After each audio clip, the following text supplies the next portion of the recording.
El pasado miércoles 3 de junio, la policía de la SIJIN de Caldas logró la captura de 2 presuntos asesinos de un joven el pasado 9 de mayo en el sector de la Carrilera del municipio de La Dorada.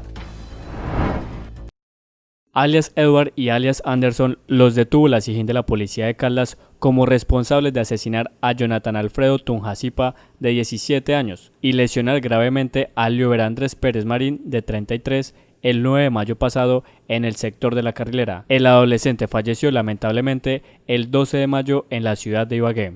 Bajo el liderazgo de la Fiscalía se crea una noticia criminal y se inicia una investigación con el ánimo de buscar los responsables de esta conducta delictiva, de buscar elementos materiales probatorios.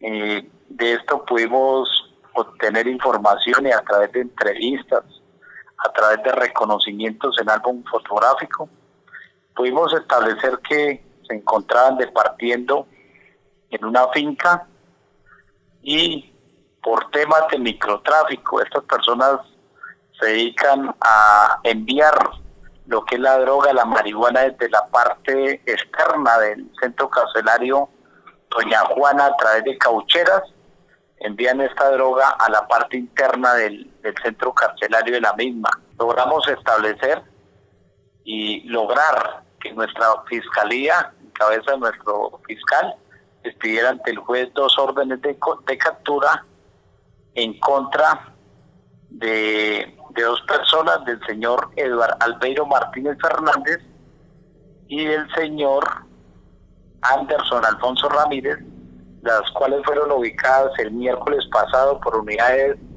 adscritas a nuestra Policía Judicial aquí de Dorada, nuestra SIJIN. Según testigos, los 2 aprehendidos llegaron a un inmueble donde se consumía licor y dispararon contra estas personas. En audiencia los mandaron para la cárcel y lograron un preacuerdo según la policía. En un tiempo récord y rápido se logra esclarecer el homicidio y las lesiones con arma de fuego ocasionadas el día 9 de mayo en la vereda Doña Juana. La pelea por los territorios entre grupos delincuenciales para ubicar caucheras alrededor de la penitenciaría Doña Juana, que permiten el lanzamiento de estupefacientes y otros elementos hasta los patios de dichas instalaciones, son la constante.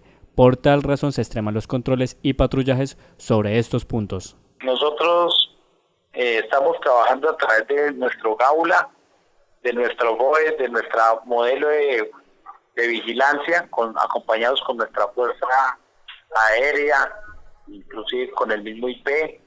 Venimos haciendo inteligencia y tratando de ubicar estas personas que se dedican al expendio y a la venta del microtráfico a la parte interna de este centro carcelario.